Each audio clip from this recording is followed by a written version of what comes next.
is like one guy on one play, one moment can kind of take away from a whole positive. So we were trying to be aggressive in the football game.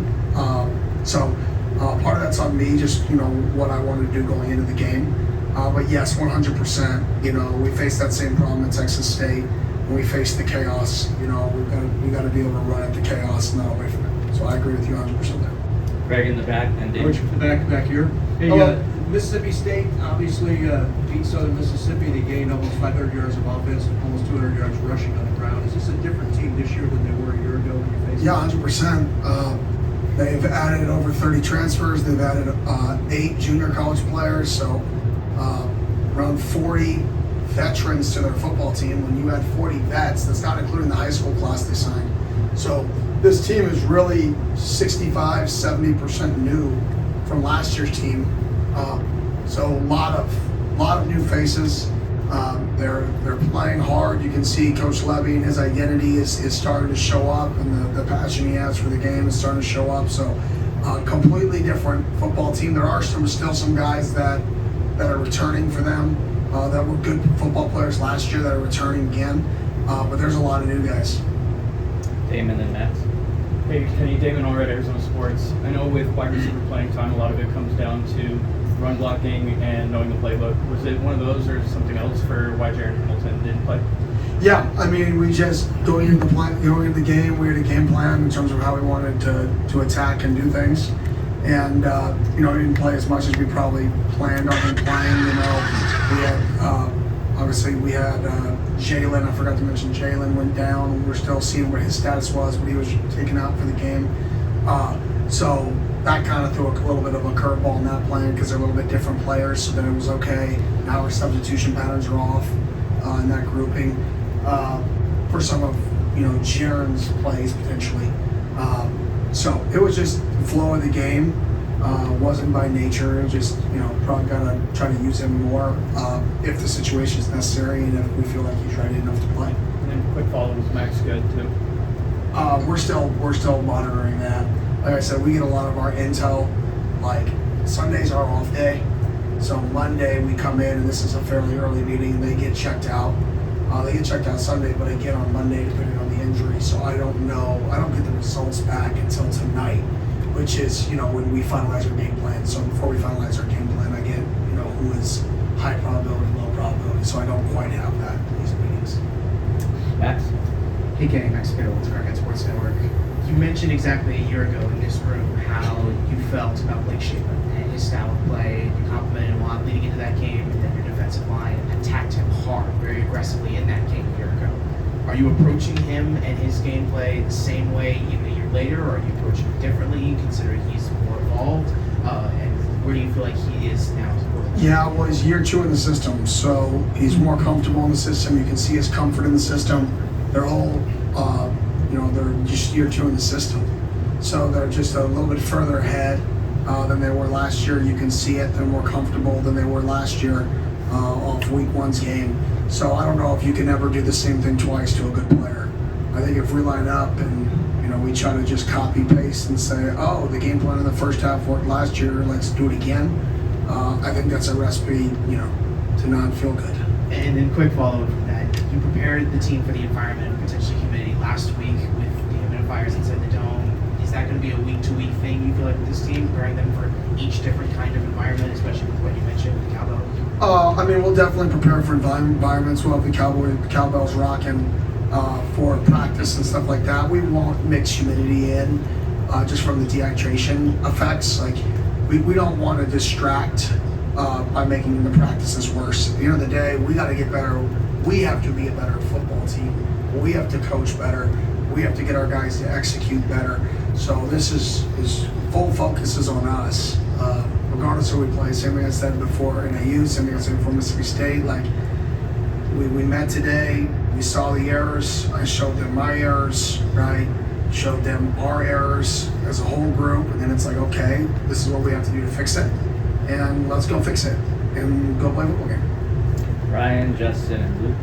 Hey Coach, Ryan Myers, Devil's Digest. You guys used that fake punt early in the game with Tyson, and then also had a couple of interesting special teams moments as well for you guys. What do you make of the positives and negatives you took away from week 1 on that particular part of the game? Yeah, the special teams was explosive. You know, they had one explosive play versus us. To be honest, they had a really good scheme. You got to give credit to that. The way we've never had somebody double our field 5. They doubled our field 5. That guy's never gotten reps versus a double because most teams don't do it. They showed field return as their complementary return, and they showed field and gave middle with a double 5. So you got to give them credit too. In a week 1, they had a good plan and they popped it. We'll be ready for it now that we've seen it. Our guys have seen it live. You know, our guys will be ready, you know, if another team tries, you know, the fake field middle return. So it was good. I mean, they had a good plan. Other than that, our special teams played really well. I mean, I called backed up punt on the -5, which is an absolute MA by me. We shouldn't be in backed up punt, and they get an extra, you know, 20 yards probably off the return because I called backed up, not a regular punt. The next time we get in that scenario, we call regular punt, and he booms at 60 yards. So I probably cost our team about 35 yards just off that one call alone. But other than that, our explosiveness on special was huge. We flipped the field a few times. Fake punt, that was good. We blocked a punt in an aggressive look, a 6-2 look. So I thought there was a lot of positives on our specials, other than my one MA and then the one time that they got us in terms of their good plan. On a follow-up to that, how does week 1 kind of allow you guys to get more comfortable as coaching staff as well in your scheme and how you guys are kind of growing into the season? Yeah, well, I think every team is different, you know. Even when you have a lot of returners, every team is different. Like, on the field, some people can handle more on game day than others, right, as a team. Like, some people can take change and say, hey, this is different, and they can adapt. Some people are really good if they master something versus everything, and they're going to be better than the opponent, right? So I think when you're early in the season, you're trying to learn what is this team best at. I absolutely hate early season games. They're like, I think I said that before NAU, like I just never, it's so hard because you as a coach don't feel like you can prepare your players as good early in the season as you can later in the season, right? You just don't know. There's so many unknowns that it's more difficult to prepare because there's unknowns. So I hate early season games. I like once you get into the meat and potatoes of the season. So this is my least favorite time. I chase ghosts, watch everything on the planet. It's not mine. And then teams do something they've never shown on tape. It's exciting to adjust on the fly. Justin? Hey, Coach, Justin Lester, President Digest. Where have you seen Keith Abney grow the most from the day you brought him in until now, and what is he currently providing leaders? Yeah, he's about 20 pounds heavier. So, like, physically, he grew. I mean, I think that's the most. He's always been a hard worker. He's always been intelligent. He's always been savvy. I think he physically just got his body, you know, bigger. And then, obviously, the more reps you get, the more you recognize things, right? So, he definitely recognizes, you know, offensive formations and stuff like that to give him tips on how to align better. But I would just say overall size, speed, athleticism, he's really elevated that part of his game. Coach Luke Lemler, Sun Devil Source. Last year, one of the lasting images of the victory over Mississippi State was Scatterboat, arms crossed, leaving it all in the field, 260 rush yards later. This year, going on the road, no longer Cam is there. What have you seen from your guys in camp and in week 1 to think that kind of effort and that dog mentality won't be lost in tough times? That's a good question. I mean, we got to show it in practice. We got to practice with it. And then we have to be able to go play with that level of intensity. At the end of the day, like, how bad you want something matters. And, you know, what you pour into your cup is what you're going to pour out. And if you think that you can pour something special into your cup and it's going to magically create more water for you to drink, you're absolutely wrong. What you put in is what you're going to get out. And I think that was a really good, like I said, we've had a little bit lighter camp. You know, anybody who's been in our practices has seen it. It's not quite as intense. So our first game for us like that isn't absolutely shocking to me because part of that, like I said, is my fault because I lightened camp, you know, because we have a lot of vets. So getting a game like that, hopefully out of the way, surviving a good team that was chaotic and had a lot of good schemes, and hopefully we get to learn from that game and get back to that passion because that's definitely was a key. Jacob, Andrew, Gabe. Hey Kenny, Jacob Brooks, Sun Devil Source. You talked about the exotic defenses that you guys are facing as NAU. Sam Levitt was asked after the game the greatest performance. He said it was like a B or a C. What do you think seeing a defense like that early in the season does for him as he progresses throughout the year? Yeah, I mean, other than one play, he had a really good game. I think he would say opposite. It's like, I played horrible. No, you didn't. Like, but that's the standard, and that's what you want, right? But other than that one play that you like to have back, I mean, I thought he played well. I think seeing things that you're not used to, I thought he handled it well, to be honest.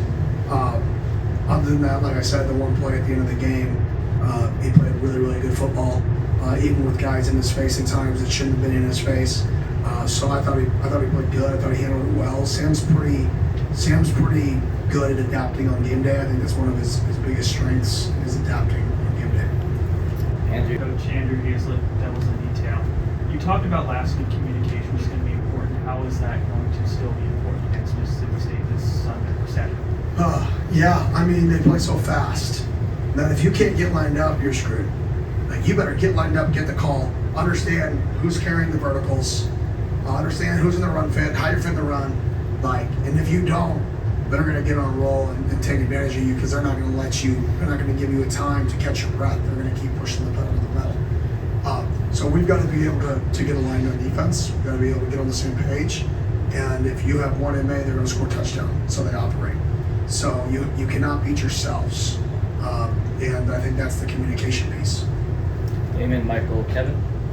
Just curious how what you made of the dynamic between Kyson and Raleigh playing off each other. I know Kanye got in there a little bit as well too, but for Kyson and Raleigh to have that performance, especially for Kyson going into the hometown game. Yeah, I think both of them played really well. I think Kanye, when he got a few of his moments, played well. I think we're gonna try to get those three guys and continue to get them involved in the game plan because I thought they did play really well.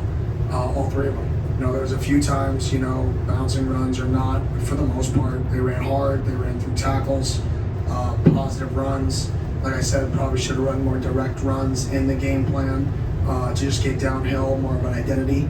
And the same thing happened in Texas State last year.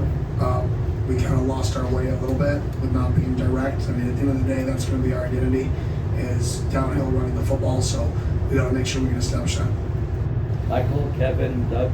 Coach Michael Carrasino, Coach Fort Lunch. You talked obviously about the communication, but in game, after going back and watching the film, how do you feel that on the field, I mean, offense, defense, whether they were talking to each other, adjusting in the game, where communication was? Yeah, I thought it was good. I mean, there's one thing about communicating, another thing communicating correctly, right? So I thought our communication was good. I thought we were just at times not communicating correctly because the variety of things we were seeing that, like I said, I didn't do a good enough job getting our guys ready for it. You can't expect people to make like 7 adjustments in the same game. I mean, if you're making 7 adjustments, you didn't do a good job as coach. So that's where I start. I'm like, if I'm telling guys like, if he's here, do this. If he's here, do that. I'm like, well, that's on us, right? And it's a compliment to them. So I think that's where, for us, we just have to practice in some more chaos. It's not like I said, not a big deal. Same thing happened to us week 3 last year. Then we came out in week 4, and I don't know who we played, but we probably scored a lot. Was that Kansas, right? So there you go. It was a quick pull, I think. I think I'm right. And we scored a lot. So I think it wasn't Kansas. No. Texas Tech. Texas Tech was after Texas State. Yeah, see, that wasn't good. So I was thinking the next home game. Yeah, that wasn't good. Hopefully we don't do that. Kevin, Doug, Blake.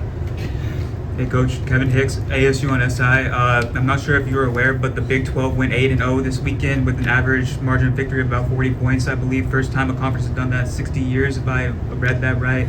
How much do you and the team embrace playing in a conference with such a high level of competition relative, especially to what people around the nation believe? Yeah, I mean, we play in a good conference. It's competitive. Everybody's right around. It's just ultra competitive. I mean, it's the best way to put it, is every game can go either way. And not every place that I've been at has it been that way. The games you're probably going to win and you circle them. This is definitely a league that you cannot X or check in a game preseason. Every conference game is just open. And that's what makes the league fun. It makes it horrible. and fun and exciting and horrible and fun and exciting and just repeat because anything could happen on any game the Big 12 plays. Doug Franz Unplugged podcast. You mentioned follow-up on Mississippi State speed, snap to snap. What do you do in practice to anything special? Yeah, to 2 huddles. simulate it? We'll do 2 huddles.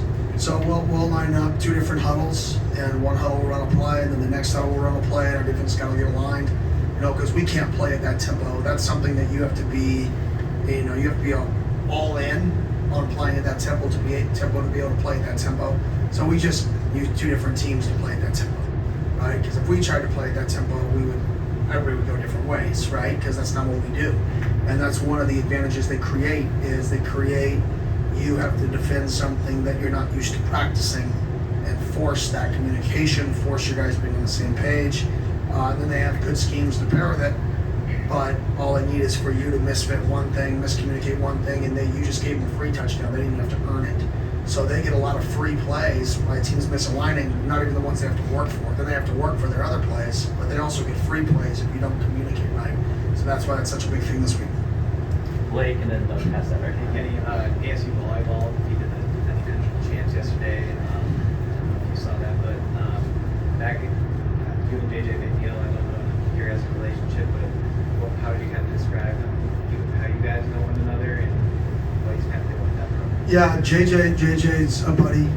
We talk in the off season. We got together and just talked how we ran our programs. He does a phenomenal job. When you look at, that what he's accomplished in his time here up until yesterday, and what he accomplished yesterday is really remarkable. I don't think he gets enough talk, enough pub. I think everybody should want him to. Everywhere that people ask me to speak, I think he should be the person speaking right next to me. Everywhere that Graham goes to speak, I think he's the type of guy that can speak right next to him because he's earned that right. Like, he's a guy who, what he's done for that program is really, really impressive. And then the last 2 questions will be Cam and Jordan. Coach, now Rosenberg State Press. How does this wide receiver room differ from the one last year, and what can we expect from guys not named Jordan Tyson going forward? Yeah, I think for us, we had a big play by Malik. He would have ended up having 3 catches for about 80. And I think that question would be completely different, if there wasn't a penalty. And I think that's the best part about football is, narratives get spilled. And I think the key for our football team is who cares about what the narrative is, right? I think the wide receiver room is in a really good place. I think multiple guys can make plays. I think when given those opportunities, they made plays. There was a couple times where they didn't. But at the same time, when you have Jordan Tyson, if a team's not going to do something to drastically take him away, wouldn't you be a fool to not throw him the ball? I think there's a balance there too of let's not outkid ourselves, right? If you have a really good player who's by himself, okay, let's get everybody involved, but they're still living by himself. That's part of the negative of being chaotic is it's harder to double, right? So if we could have, managed the front better, right, then he could have gone for 2 something. We just couldn't manage that with all the chaos. So I think for us moving forward, it's just taking what the defense gives us, and we have a lot of confidence in our wideouts that if a team chooses to double JT and remove that we can run the ball and throw the ball to other people. That doesn't concern me one iota. Cam and Jordan. Kenny, what did you make of Coop's interception at the end of the game the other day? How just cool was that moment for him? Yeah, it was great. It looked like he was jumping on the couch. You know what I mean? Elbows all wide. He didn't even have his elbows tight. He still caught it. That's what he said. I told him at the team meeting. I'm like, man, can you tighten your elbows to catch it? He goes, did they review it? And I'm like, yeah. He goes, it was still confirmed, wasn't it? All right, old man, you got it. You got that one. So it's just awesome to have a play like that. Albert Smith with a tip ball. There were a lot of positives in the game too, and that was one of them. I think we tipped 4 balls in the football game. That's good football. That's good D-line play. It's tipping balls. Our 3rd down defense was incredible on 3rd and 3+. Our 3rd and short defense was not good, but our 3rd and 3+ defense was probably statistically the best we could have had since we've been here. So there were some positives too in the football game. Our explosive play rate. You look at how explosive we were on offense. I think we averaged 7.5 or 6 yards per play.